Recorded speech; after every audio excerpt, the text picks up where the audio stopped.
ओम श्री गणेशाय नमः। राधे राधे। वैशाख मातम अध्याय 24वां। सुखदेव जी बोले, हे राजन, इन सब पुण्यवर्धनी तिथियों में शुक्ल पक्ष की द्वादशी संपूर्ण पाप नाश करने वाली है। जिसने इस द्वादशी का सेवन नहीं किया, उसके दान तप और उपोषण व्रत आदि करने से क्या फल है, इष्टापूर्त से क्या फल है। जो फल गंगा पर ग्रहण के समय सहस्त्र गोदान करने से मिलता है, वही वैशाख मास में द्वादशी के दिन योग्य ब्राह्मण को अर्पण करने से होता है। गंगा में दुर्भिक्ष के समय प्रतिदिन करोड़ों मनुष्यों को भोजन कराने से जो फल मिलता है, वही द्वादशी के दिन एक ब्राह्मण को भोजन देने से मिलता है। जो शुक्ल पक्ष की द्वादशी के दिन एक चुटकी अन्न भी सुपात्र ब्राह्मण को देता है, उसे कोटि ब्राह्मण भोजन का फल मिलता है। जो मधु सहित तिल के पात्र का दान द्वादशी के दिन करता है, वह संपूर्ण बंधनों से छूट विष्णु लोक को चला जाता है। शुक्ल पक्ष की द्वादशी के दिन जो रात्रि में जागरण करता है, वह जीते जी ही मुक्ति पाता है और उससे सब देवता प्रसन्न रहते हैं। करोड़ों सूर्य ग्रहण और चंद्र ग्रहणों में जो तीर्थों में स्नान आदि करने से फल मिलता है, वह द्वादशी एकादशी के दिन प्रातःकाल स्नान करने से मिलता है। जो मनुष्य द्वादशी के दिन तुलसी के कोमल पत्तों से विष्णु भगवान का पूजन करता है, वह अपने 7 कुलों का उद्धार करके विष्णु लोक को जाता है। जो कोई वैशाख में द्वादशी के दिन बच्चे सहित गोदान करे, वह अपने कोटि कुल का उद्धार कर विष्णु लोक का अधिकारी होता है। जो कोई शुक्ल पक्ष की द्वादशी के दिन यम पितृगण गुरु देवता विष्णु भगवान के निमित्त दक्षिणा सहित जल का घड़ा दान करे, दही और अन्न भी दान करे, उसका फल सुनो। उसको जो पुण्य प्रयागराज में प्रतिदिन करोड़ मनुष्यों का एक वर्ष तक सटर संयुक्त सुंदर भोजन कराने से होता है, वही फल मधुसूदन भगवान की आज्ञा से उसको मिलता है। जो कोई द्वादशी के दिन शालिग्राम दान करता है, वह संपूर्ण पापों से छूट जाता है। जो ग्रहण के समय गंगा में सप्त द्वितवती पृथ्वी का करोड़ बार दान करे, उसके समान ही फल मिलता है। द्वादशी के दिन जो मधुसूदन भगवान को दूध से स्नान कराए, उसे राजसूय और अश्वमेध यज्ञों के समान फल मिलता है। वही फल गंगा में मिलता है, इसमें संदेह नहीं। त्रयोदशी के दिन जो दूध और दही मिलाकर विष्णु भगवान का पूजन करे, उसमें शक्कर मधु धृत मिला मधुसूदन भगवान की प्रसन्नता के लिए भक्तिपूर्वक पंचामृत से भगवान को स्नान करावे, वह अपने सब कुलों का उद्धार कर विष्णु लोक को जाता है। और जो सायंकाल के समय विष्णु भगवान की प्रसन्नता के निमित्त सर्वत दान करे, उसके पहले के पाप ऐसे दूर हो जाते हैं जैसे सर्प अपनी पुरानी कैचुली छोड़ देता है। सायंकाल के समय जो रसीली ककड़ी दान करे, वह उसके रस के प्रताप से कर्म बंधनों से मुक्ति पाता है। जो कोई ईख अथवा आम दान करता है, उसके कुटुंब में 100 पीढ़ी तक बराबर संतान चलती रहती है। जो द्वादशी के दिन सायंकाल के समय चंदनादि दान करे, वह आने वाली व्याधियों से सदैव मुक्त रहता है। हे राजन, द्वादशी के शुक्ल पक्ष में जो कुछ भी पुण्य किया जाता है, वह अक्षय फल का दाता होता है। हे राजन, इसकी प्रख्याति क्यों हुई है, यह भी मैं तेरे सामने कहता हूँ। इसके सुनने से संपूर्ण पाप दूर हो जाते हैं और अत्यंत मंगलकारी है। प्राचीन समय में कश्मीर देश में एक देवव्रत नामक ब्राह्मण हुआ था। उसकी मालिनी नाम की एक पाप रूपी पुत्री हुई।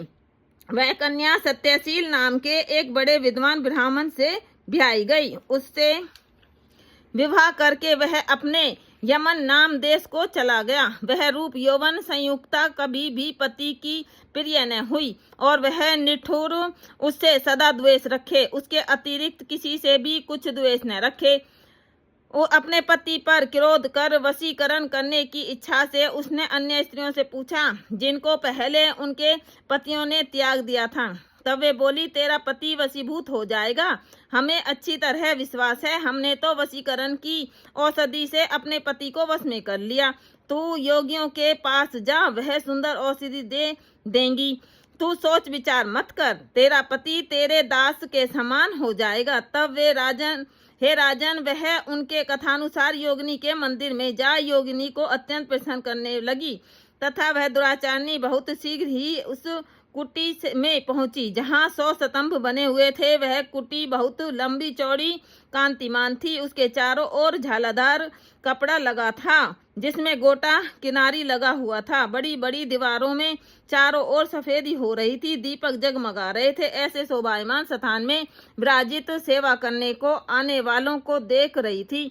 रुद्राक्ष की माला से जप कर रही थी। इस प्रकार योगिनी से जब उस स्त्री ने प्रार्थना की तब योगिनी ने प्रसन्न हो मन को क्षोभ कराने वाले मंत्र बतलाए। तब उसने नमस्कार कर पैर की हीरों से जड़ी हुई अंगूठी जो बहुत चमक रही थी भेंट की, जिसमें सुंदर जड़ा हुआ स्वर्ण सूर्य की कांति के समान प्रकाश देता था। पांव की अंगूठी देख योगिनी अत्यंत प्रसन्न हो गई। पति के अपमान से व्यथित हृदय का वृतांत जान हित की बात कहने लगी। यह रक्षा चूर्ण संपूर्ण प्राणियों को वश में करने वाला है। यह चूर्ण अपने पति को दे, उसकी गिरवा की रक्षा करना। तेरे पति तेरे वश में हो जाएगा और किसी के पास न जाएगा तथा तेरे दुष्चरित्रों को देखकर भी कुछ नहीं कहेगा। वह उस चूरन को लेकर अपने घर आई और संध्या समय दूध में मिलाकर वह चूरन दे दिया और गिरवा की रक्षा कर दी, कुछ विचार न किया। हे राजन, उस चूरन को पीने से उसे 6 रोग हो गया, जिससे वह दिनों दिन क्षीण होने लगा और उसके गुहा स्थान में दुष्ट घाव होने से कीड़े पड़ गए। जब कुछ दिन में पति की ऐसी दशा हो गई तो वह दुष्ट पुंचली इच्छा पूर्वक विचरने लगी। तेज क्षीण हो जाने से व्याकुल इंद्री वाला वह पति रात दिन त्राही त्राही पुकारने लगा और बोला, हे शोभने, मैं तेरा दास हूँ, मैं तेरी शरण में हूँ, मेरी रक्षा कर, मैं पर स्त्री की इच्छा नहीं करता हूँ। हे राजन, अपने पति के ऐसे वृतांत को सुनकर बहुत घबराई और सोचने लगी कि पति जीवित रहेगा तो मैं गहने पहने कपड़े पहनती रहूंगी। ऐसा सोचकर दौड़कर वह योगिनी के पास गई और उससे सब वृतांत कहा। तब उसने पहली औषधि का दाह शांत करने के निमित्त दूसरी औषधि दी। औषधि के देते ही तत्क्षण उसका पति स्वस्थ हो गया। जिससे पहले चूरन से उत्पन्न हुआ दाह इससे शांत हुआ। तब से पति घर में ही रहता और उसके वशीभूत हो गया। घर के काम के बहाने से उपपति घर में आकर निवास करते और इसी प्रकार सब जाति के व्यभिचारी मनुष्य घर में आते जाते रहे, परंतु उसे उस स्त्री के आगे कुछ भी नहीं कहने की शक्ति थी। इसी पाप के कारण उसके शरीर में भयानक पाप नाशक कीड़े पड़ गए। उन कीड़ों से उसकी नाक, जी हाँ, दोनों कानों के छेद कर दिए, स्तन कट गए, उंगलियों की होठ बंद गई और पांवों की से लूली हो गई। ऐसे कष्ट भोगकर अंत में देह त्याग नरक भोगने लगी तथा 15 सहस्त्र वर्ष तक ताम्रभांड नामक नगर में दग्ध होती रही। फिर 100 जन्म तक बार बार कुत्ते की योनि में पड़ी। नाक कट रही है, कान फटे हैं, मस्तक में कीड़े पड़ रहे हैं, पूंछ कट गई है, टांग लंगड़ी हो गई है। इस दशा में वह घर घर घूमती थी।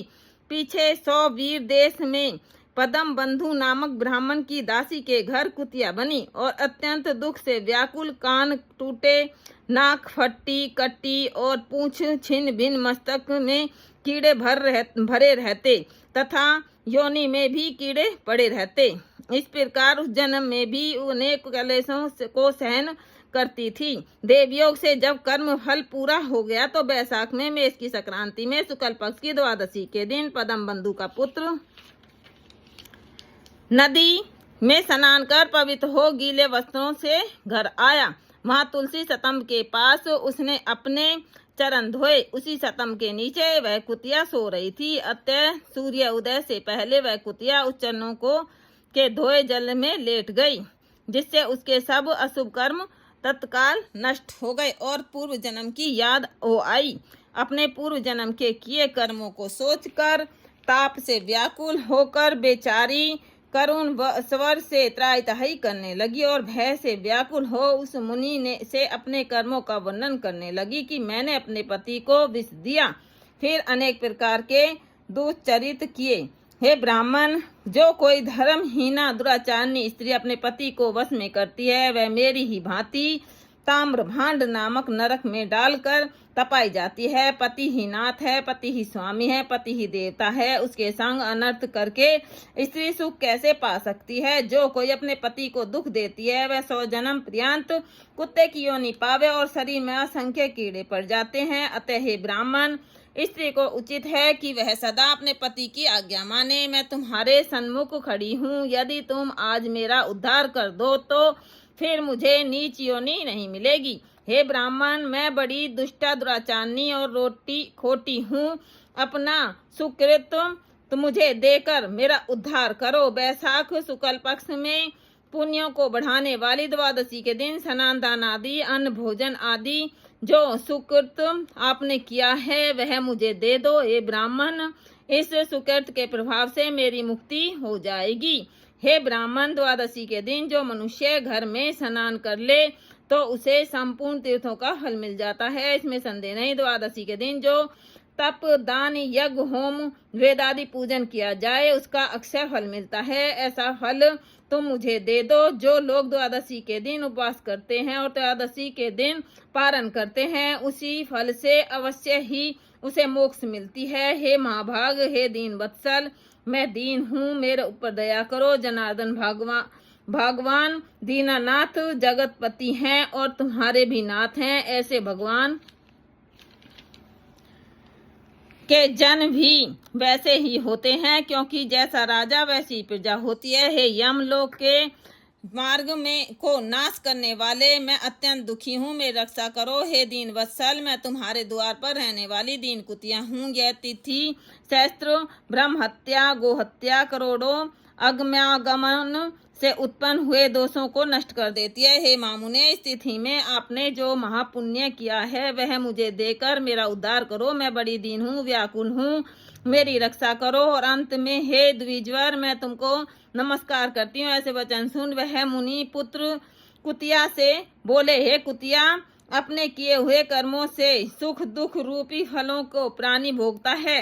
हे दुराचारी, शूद्र क्या करेगा जिसने रक्षा चूर्णादि द्वारा अपने पति को वशीभूत किया। साधु के प्रति जो पाप करता है वह उसी को दुख देता है, और जो पुण्य करता है वे उसी के दुख को हरण करता है। पापी के लिए मनुष्य जो कुछ करता है वह पाप और पुण्य दोनों को नष्ट करता है।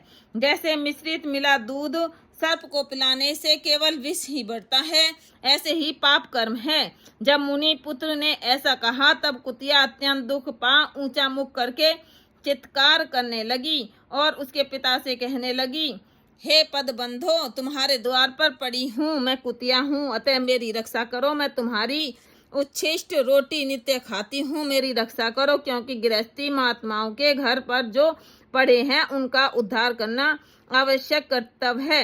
ऐसा वेदवेताओं का मत है। चांडाल कुत्ता या ये सदा गृहस्थों के दया पात्र हैं और बलि भोजी हैं। अपने पाले हुए असमर्थ रोग से पीड़ित का जो उद्धार नहीं करते हैं वे अवश्य ही नरक में पड़ते हैं, इसमें संदेह नहीं।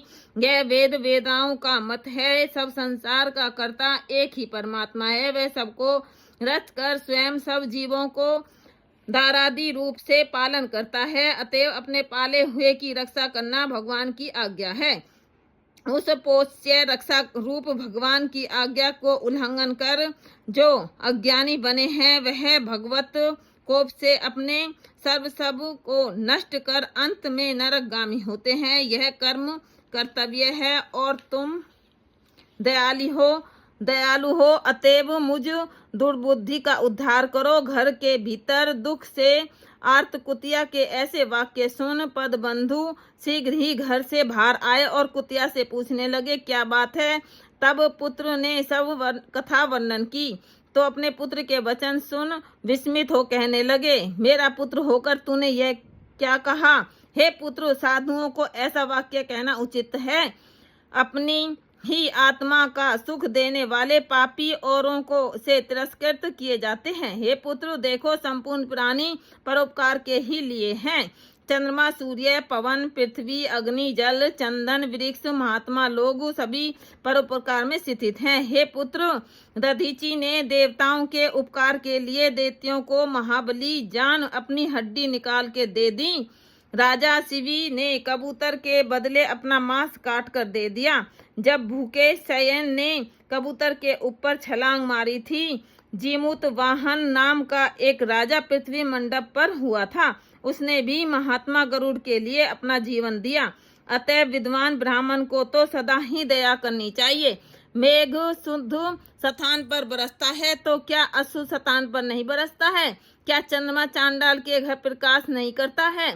इसलिए बार बार प्रार्थना करती हूँ, इस कुतिया के दुख को अपने पुण्य के प्रभाव से दूर करूंगा। जैसे कीड़े में फंसी गौ को निकालते हैं, इस प्रकार पुत्र को समझाकर स्वयं पद शर्मा ने प्रतिज्ञा की, हे कुतिया, मैं तेरे निर्मित द्वादशी के दिन का पुण्य देता हूँ, तू अपने सब पापों से छूट विष्णु लोक को जा। इतना कहते ही हे राजन, वह कुतिया अपने जीर्ण शरीर को त्याग दिव्य वस्त्र आभूषण पहन 100 सूर्यों के सदृश प्रभाव वाली सावित्री के समान हो ब्राह्मण से आज्ञा मांग 10 दिशाओं में प्रकाश करती चली गई। स्वर्ग में अनेक प्रकार के महाभोगों को भोग पृथ्वी पर नारायण भगवान के अनुग्रह से वैशाख शुक्ला द्वादशी के प्रभाव से और उसी नाम की श्रेष्ठ अंगों वाली देवताओं की प्रिय अप्सरा हुई, जिसने योगी जन योग द्वारा प्राप्त करते हैं। ऐसे अग्नि तुल्य प्रकाशित श्रेष्ठ परमार्थ रूप को प्राप्त कर संत जन भी मोहित हो जाते हैं। उसी रूप को कुतिया ने प्राप्त किया। तत्पश्चात पद बंधु ने मधुसूदन भगवान की प्यारी पुण्य बढ़ाने वाली इस तिथि को संसार में प्रख्यात किया। करोड़ों सूर्य ग्रहण चंद्र ग्रहण से भी अधिक पुण्य रूपी और सब यज्ञों से अधिक ऐसी यह तिथि ब्राह्मण ने तीनों लोकों में सिद्ध कर दी। इति वैशाख मातम अध्याय 24वां संपूर्ण।